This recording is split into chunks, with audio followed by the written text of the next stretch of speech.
నిశ్శబ్దంగా ఉంటే ఇక స్టార్ట్ ఓకేనా? స్టార్ట్ చేస్తాం. చెప్పి ఆంజలో, మీ అందరికీ తెలుసు, గడిచిన 5 సంవత్సరాల విధ్వంసం ఆంధ్రప్రదేశ్లో నుంచి చరమగీతం పాడుతూ వికసిత ఆంధ్రప్రదేశ్ కోసం డబుల్ ఇంజిన్ సర్కారు అవసరం అనేటటువంటి పిలుపుతోటి ఎన్డీఏ కూటమి, Telugu Desam party, Bharatiya Janata party, Janasena party 3 పార్టీలు కూడా ఎన్డీఏ కూటమిగా రావటం, డబుల్ ఇంజిన్ సర్కార్కి ప్రజలను అప్పీల్ చేయటం, దానిలో భాగంగా గౌరవ ప్రధానమంత్రి నరేంద్ర మోడీ గారు ఆంధ్రప్రదేశ్లో ఎన్నికల ప్రచారం సందర్భంగా వికసిత ఆంధ్రప్రదేశ్ని వికసిత భారతదేశంలో భాగస్వామ్యం చేయడానికి కోసం డబుల్ ఇంజిన్ సర్కారు ఆవశ్యం అని ఏదైతే ఒక పిలుపిచ్చారో దానికి స్పందించినటువంటి ప్రజలు అపూర్వమైనటువంటి విజయాన్ని ఈరోజు కట్టబెట్టారు. ఎన్నికలైన 45-50 రోజులకి ఇవాళ బడ్జెట్ 2024-25కి సంబంధించిన పూర్తి స్థాయి బడ్జెట్ ఏదైతే ప్రవేశపెట్టారో, ముఖ్యంగా ఆంధ్రప్రదేశ్కి సంబంధించినటువంటి కొన్ని అంశాలు, ఏదైతే ప్రకాశం జిల్లాకి సంబంధించిన అభివృద్ధికి సంబంధించినటువంటి అవకాశాలు కలిగే విధంగా ఉన్నటువంటి అంశాలు, ఈ అంశాలన్నింటినీ పరిగణలోకి తీసుకొని ఈ బడ్జెట్లో ఏదైతే నిర్మలా సీతారామన్ గారు, ప్రధానమంత్రి నరేంద్ర మోడీ గారు ఏదైతే ఒక మాట చెప్పారో, వికసిత ఆంధ్రప్రదేశ్ వికసిత భారత్లో భాగస్వామ్యం చేయాలని, దానికి అనుగుణంగా మొదటి మెట్టు వేయటం జరిగింది. అయితే మొదటి నుంచి కూడా వికసిత భారత్, వికసిత ఆంధ్రప్రదేశ్, వికసిత ప్రకాశం అనేటటువంటి ఒక స్ఫూర్తితోటి మేము పనిచేస్తూ ఉన్నాం. గడిచిన 2 సంవత్సరాల నుంచి కూడా మీకు తెలుసు, ప్రకాశం జిల్లా, ముఖ్యంగా ఒంగోలు పార్లమెంటు పరిధిలో తూర్పు పశ్చిమ ప్రకాశం జిల్లాల అభివృద్ధి కోసం ఆర్థిక మంత్రి నిర్మలా సీతారామన్ గారిని కలవటం, వివిధ రకాల పెండింగ్ ప్రాజెక్ట్స్ కానీ ఇక్కడ ఉండేటటువంటి అంశాలు కూడా అన్నింటినీ కూడా వారి దృష్టికి తీసుకురావటం, పత్రికాముఖంగా కూడా మీ అందరూ కూడా ఆ అంశాలని కవర్ చేయటం కూడా జరిగింది గడిచిన 2 సంవత్సరాలుగా.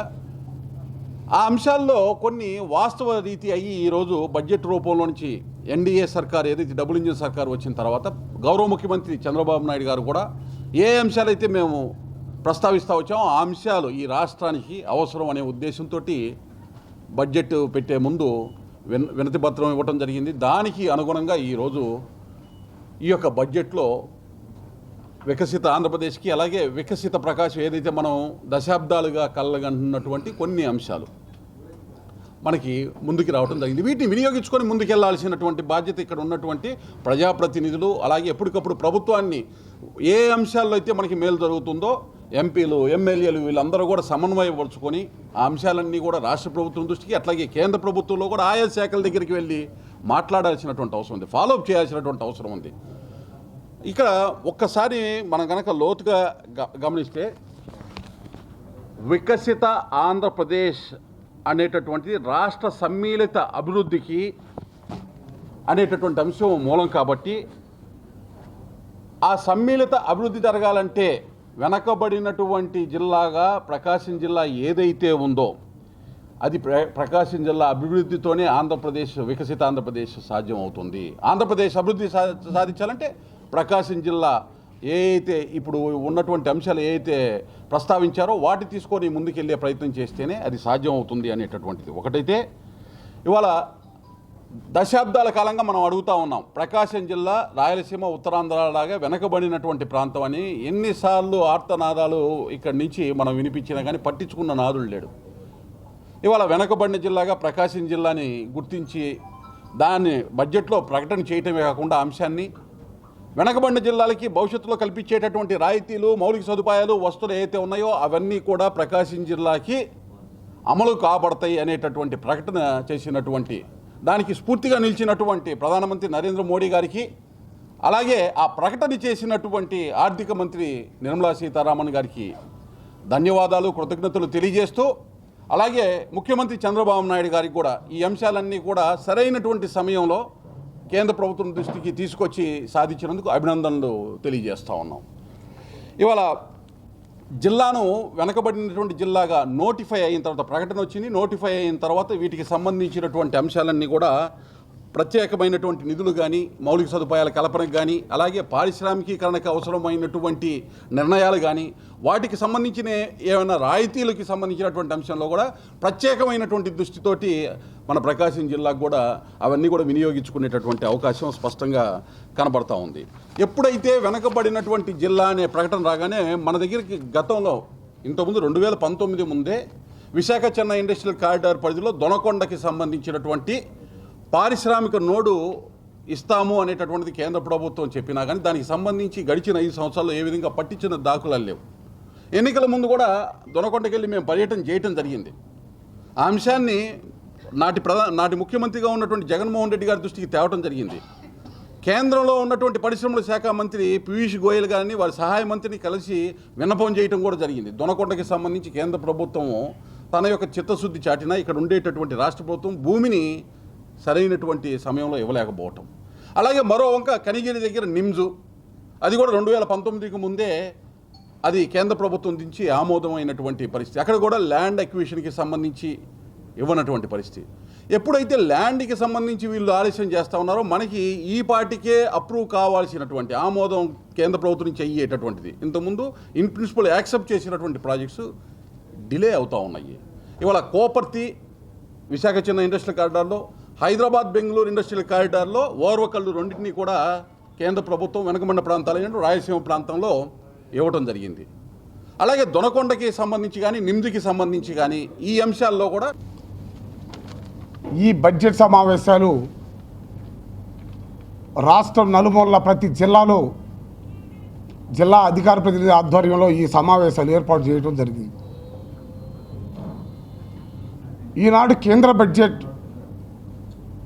ఎంతో అద్భుతమైన భేదవాని బడ్జెట్గా రూపొందించబడిన విషయం మీ అందరికీ తెలిసినటువంటి విషయమే. ప్రధానమంత్రి నరేంద్ర మోడీ గారి సారథ్యంలో అలాగే నిర్మలా సీతారామన్ గారి సారథ్యంలో ఈ కేంద్ర బడ్జెట్ను ఎంతో అద్భుతంగా తయారు చేయటం, ప్రతి పేద కుటుంబంలో మహిళల కాడి నుంచి, పేదవాళ్ళ కాడి నుంచి, నిరుద్యోగుల కాడి నుంచి ఎంతోమంది సంతోషించదగినటువంటి బడ్జెట్గా చెప్పడం జరుగుతుంది. అలాగే మనం ఒకప్పుడు అమరావతి గతంలో వైసీపీ ప్రభుత్వంలో 5 సంవత్సరాల్లో ఆనాడు నరేంద్ర మోడీ గారి సారథ్యంలో ఆయన చేతి మీదుగా అమరావతిని శంకుస్థాపన చేయడం జరిగింది. ఆ అమరావతి గత 5 సంవత్సరాలు నిర్వీర్యమైపోయి అసలు అమరావతి రాజధాని ఉందా లేదా అనే ఆలోచన మన అందరిలో ఉన్నటువంటి విషయం, మీ అందరూ తెలిసినటువంటి విషయం. అలాంటిది ఈనాడు దేవుడు కరుణించి ఎన్డీఏ కూటమిని కలపటం, ఎన్డీఏ కూటమిలో మనం అత్యధిక మెజార్టీ సాధించటం, నరేంద్ర మోడీ గారికి సారథ్యంలో అలాగే రాష్ట్ర అధ్యక్షులు మా పురంధేశ్వరి గారి నేతృత్వంలో అలాగే ముఖ్యమంత్రి చంద్రబాబు గారి సారథ్యంలో ఈ అమరావతి రూపురేఖలు దాల్చుకోవటం జరిగింది. మా రాష్ట్ర అధ్యక్షురాలు పురంధేశ్వరి గారు ఎన్నోసార్లు చెప్పారు, జగన్మోహన్ రెడ్డి ప్రభుత్వంలో అమరావతిని నిర్వీర్యం చేశారు, అమరావతిని చెట్లు మలిపించేటట్టు చేశారు, రాబోయే కాలంలో మా ప్రభుత్వం వస్తుంది, ఎన్డీఏ ప్రభుత్వం వస్తుంది అని గతంలోనే రాకముందే మా రాష్ట్ర అధ్యక్షురాలు పురంధేశ్వరి గారు చాలాసార్లు చెప్పడం కూడా జరిగింది. అలాంటి తరుణంలో ఈనాడు అమరావతికి 15,000 కోట్ల రూపాయలు నిధులు సమకూర్చడం చాలా సంతోషంగా ఉంది.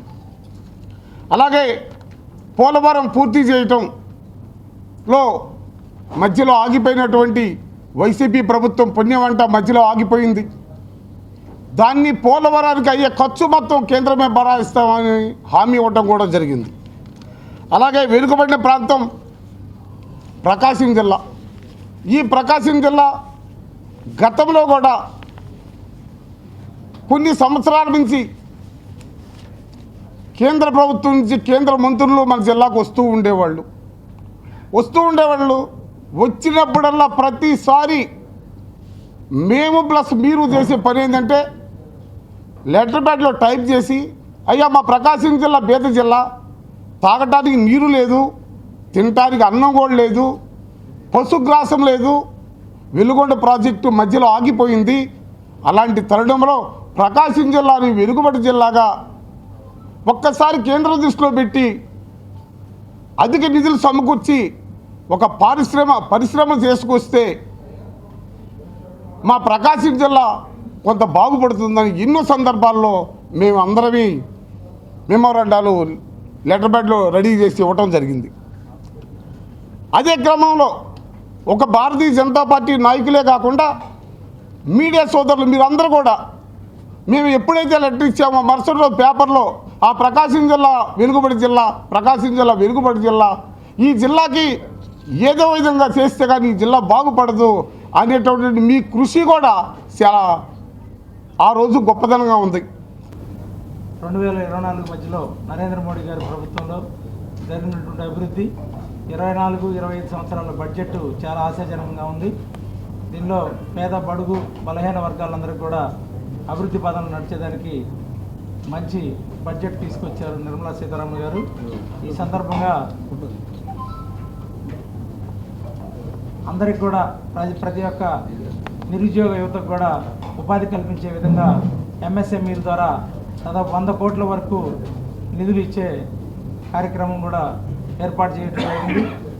అదేవిధంగా నేషనల్ లైవ్ స్టాక్ మిషన్లో పాడి పరిశ్రమ, అదేవిధంగా పౌల్ట్రీ పరిశ్రమ, ఇటువంటి రైతులందరూ కూడా అనుకూలంగా ఉండే విధంగా 50% సబ్సిడీతో స్కీమ్స్ కూడా తీసుకురావడం జరిగింది. ఈ విధంగా ప్రతి ఒక్క రోడ్ కనెక్టివిటీ, రైల్ కనెక్టివిటీ, అదేవిధంగా ఇండస్ట్రియల్ కారిడార్స్ అభివృద్ధి చేయడంలో కేంద్ర ప్రభుత్వం తీసుకున్నటువంటి చర్యలు చాలా అభినందనీయం.